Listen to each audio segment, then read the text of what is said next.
Bitcoin isn't money as you know it. It's a complete shift in how value is stored and transferred. In the next 2 minutes, discover what makes it truly decentralized and sovereign and why you need it. Bitcoin is the world's first decentralized digital currency.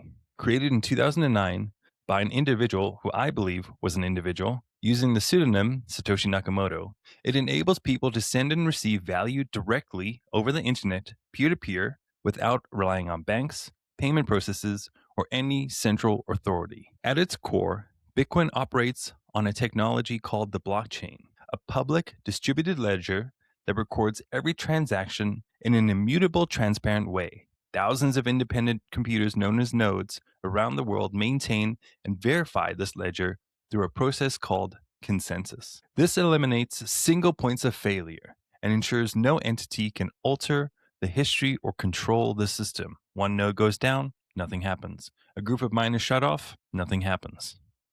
Bitcoin has several defining characteristics. We've all heard this one: fixed supply. Only 21 million coins will ever exist. Enforced by its protocol, this scarcity is built into the code, similar to how gold has natural limits, but without the ability to mine more. Divisibility. One Bitcoin can be divided into 100 million smaller units called Satoshi, making it practical for a wide range of uses or microtransactions. Portability and security. Bitcoin is secured by advanced cryptography. With true ownership held through private keys, no third party can freeze or seize your funds without access to those keys. For maximum security and sovereignty, I strongly advocate cold storage.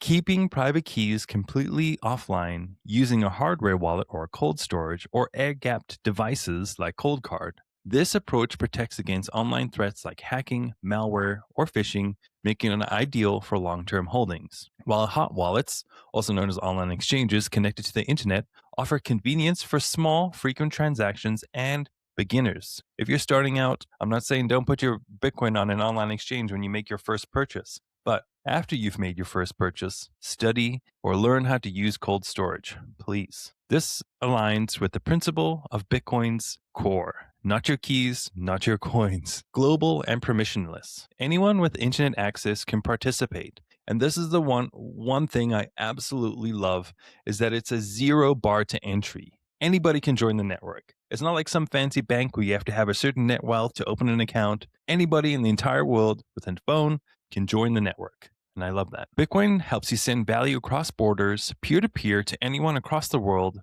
without any approval. Unlike traditional fiat currencies, which governments and central banks can expand indefinitely, Bitcoin's rules are set by mathematics and network agreement. This makes it a form of sound money. In an era where many national currencies have lost significant purchasing power over time, often 96 to 97% since the early 20th century due to monetary expansion. This is also stimulus packages, spending bills, budgets, anything like that.